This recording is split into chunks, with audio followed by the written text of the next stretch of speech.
नमस्कार दोस्तों, विष्णु पुराण में आपका बहुत बहुत स्वागत है। आज हम विष्णु पुराण के तृतीय अंश के पहले अध्याय को शुरू करते हैं। पहले 7 मनवंतरों के मनु, इंद्र, देवता, सप्तर्षि और मनुपुत्रों का वर्णन।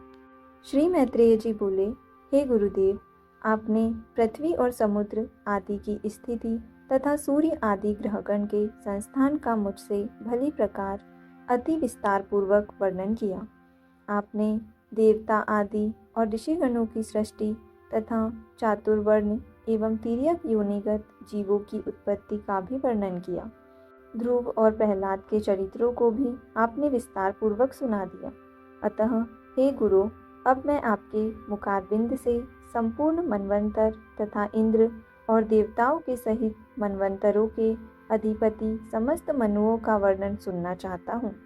श्री पराशर जी बोले, भूतकाल में जितने मनवंतर हुए हैं तथा आगे भी जो होंगे, उन सबका मैं तुमसे क्रमशः वर्णन करता हूँ।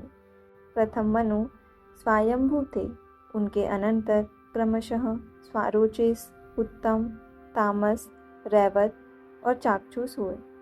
ये 6 मनु पूर्व काल में हो चुके हैं। इस समय सूर्यपुत्र वैवस्वत मनु हैं, जिनका यह 7वां मनवंतर वर्तमान है। कल्प के आदि में जिस स्वयंभू मनवंतर के विषय में मैंने कहा है, उसके देवता और सप्तर्षियों का तो मैं पहले ही यथावत वर्णन कर चुका हूँ। अब आगे मैं स्वारोचिस मनु के मनवंतराधिकारी देवता, ऋषि और मनुपुत्रों का स्पष्टतया वर्णन करूँगा। हे मैत्रेय, स्वारोचिस मनवंतर में पारावत और तुषितगण देवता थे। महाबली विपश्चित देवराज इंद्र थे।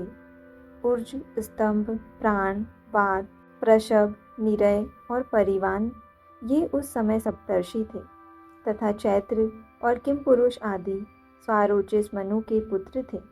इस प्रकार तुमसे द्वितीय मनवंतर का वर्णन कर लिया। अब उत्तम मनवंतर का विवरण सुनो। हे ब्राह्मण, तीसरे मनवंतर में उत्तम नामक मनु और सुशांति नामक देवाधिपति इंद्र थे।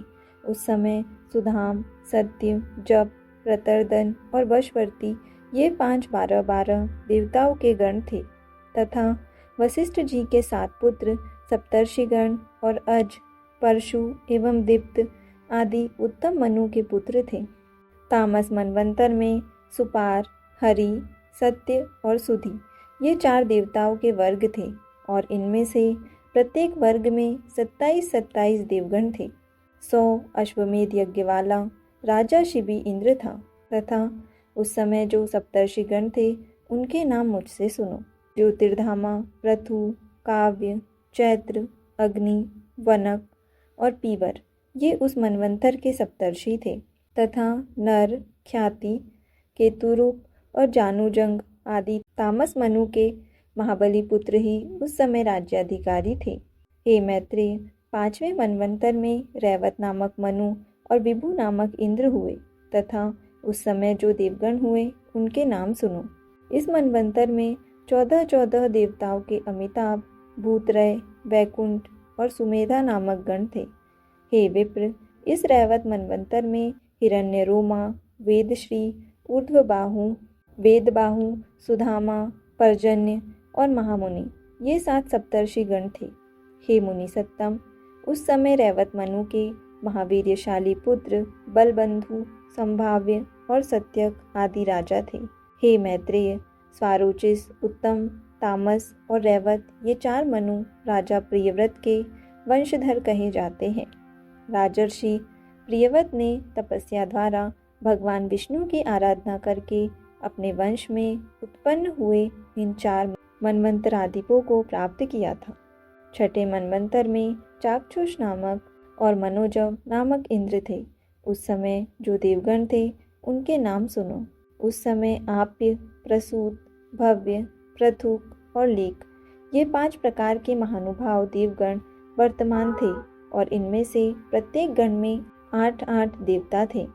उस मनवंतर में सुमेधा, वीरजा, हविष्मान, उत्तम, मनु, अतिनामा और सहिष्णु ये 7 सप्तर्षि थे तथा चाक्षुष के अति बलवान पुत्र उरु, पुरु, सद्युम्न आदि राज्याधिकारी थे। हे विप्र, इस समय इस 7वें मनवंतर में सूर्य के पुत्र महातेजस्वी और बुद्धिमान श्राद्ध देव जी मनु हैं। हे महामुने, इस मनवंतर में आदित्य, वसु और रुद्र आदि देवगण हैं तथा पुरंदर नामक इंद्र हैं। इस समय वशिष्ठ, काश्यप, अत्रि, जमदग्नि, गौतम, विश्वामित्र और भरद्वाज ये 7 सप्तर्षि हैं तथा वैवस्वत मनु के इक्ष्वाकु, नृग, दृष्ट, शर्याति, नरिष्यंत, नाभाग, अरिष्ट, करुष और प्रशद्र ये अत्यंत लोक प्रसिद्ध और धर्मात्मा 9 पुत्र हैं। समस्त मनवंतरों में देवरूप से स्थित भगवान विष्णु की अनुपम और सत्व प्रधाना शक्ति ही संसार की स्थिति में उसकी अधिष्ठात्री होती है। सबसे पहले स्वयंभू मनवंतर में मानस देव यज्ञ पुरुष उस विष्णु शक्ति के अंश से ही आकृति के गर्भ से उत्पन्न हुए थे। फिर स्वारोचिस मनवंतर के उपस्थित होने पर वे मानस देव श्री अजिथि तुषित नामक देवगणों के साथ तुषिता से उत्पन्न हुए। फिर उत्तम मनवंतर में वे तुषित देव ही देवश्रेष्ठ सत्यगण के सहित सत्य रूप से सत्या के उदर से प्रकट हुए। तामस मनवंतर के प्राप्त होने पर वे हरि नाम देवगण के सहित हरि रूप से हरिया के गर्भ से उत्पन्न हुए। तत्पश्चात वे देवश्रेष्ठ हरि रैवत मनवंतर में तत्कालीन देवगण के सहित संभूति के उदर से प्रकट होकर मानस नाम से विख्यात हुए तथा चाक्षुष मनवंतर में वे पुरुषोत्तम भगवान वैकुंठ नामक देवगणों के सहित विकुंठा से उत्पन्न होकर वैकुंठ कहलाए। और हे द्विज, इस वैवस्वत मनवंतर के प्राप्त होने पर भगवान विष्णु कश्यप जी द्वारा अदिति के गर्भ से वामन रूप होकर प्रकट हुए।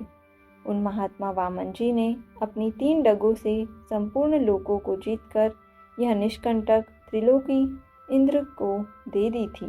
हे विप्र, इस प्रकार 7 मनवंतरों में भगवान की ये 7 मूर्तियाँ प्रकट हुई जिनसे संपूर्ण प्रजा की वृद्धि हुई।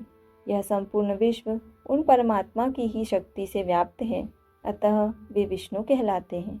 क्योंकि विष धातु का अर्थ प्रवेश करना है। समस्त देवता, मनु, सप्तर्षि तथा मनुपुत्र और देवताओं के अधिपति इंद्रगण ये सब भगवान विष्णु की ही विभूतियाँ हैं। तो यहाँ विष्णु पुराण के तृतीय अंश के पहले अध्याय का समापन होता है। आज के लिए इतना ही। धन्यवाद।